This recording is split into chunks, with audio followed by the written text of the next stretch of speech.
সেই লোকদের দেখো যাদের ভাগ্য তোমার চেয়ে খারাপ। সেই সব লোককে দেখো না যারা তোমার চেয়ে বেশি ভাগ্যবান। তা না হলে তোমরা আল্লাহ তাআলাকে স্মরণ করায় অবহেলা করতে পারো, তা না হলে প্রতিপালকের প্রতি অকৃতজ্ঞ হয়ে যেতে পারো। তাহলে নবী বলেছেন তাদেরকে দেখো যাদের ভাগ্য খারাপ। তখন আপনি বলছেন আচ্ছা, এই লোকটার তো কোনো গাড়ি নেই, আমার একটা মারুতি অন্তত আছে।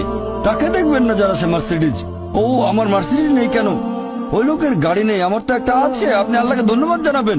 যখন মার্সিডিজ গাড়ির মালিকের সাথে নিজেকে তুলনা করবেন, ও আমার কেন মার্সিডিজ গাড়ি দিলেন না, তাদেরকে দেখবেন যাদের ভাগ্য খারাপ। তাহলে আপনি আল্লাহ সুবহানাহু ওয়া তাআলাকে স্মরণ করছেন। আর এটাই বৈশিষ্ট্য মানুষের। এরকম একটা গল্প যে এক লোকের মনে অনেক দুঃখ, কারণ তার কোনো জুতো নেই। তারপরে সে একটা লোককে দেখলো যার একটা পাই নেই। লোকটা অভিযোগ করতো আল্লাহর কাছে যে জুতো নেই, আল্লাহর কাছে অভিযোগ করতো আমার কোনো জুতো নেই। তারপর সেই লোকটাকে দেখলো যার একটা পা নেই। তখন সে আল্লাহকে ধন্যবাদ জানালো, আমার অন্তত দুটো পা আছে। তাহলে সন্তুষ্ট হওয়া একটা পরীক্ষা। আমাদের নবী মুহাম্মদ সাল্লাল্লাহু আলাইহি ওয়াসাল্লাম বলেছেন, এটা আছে সহিহ বুখারীতে খণ্ড নম্বর ৮, যে সত্যিকারের সম্পদ হচ্ছে সন্তুষ্ট হওয়া, ধন সম্পত্তি নয়।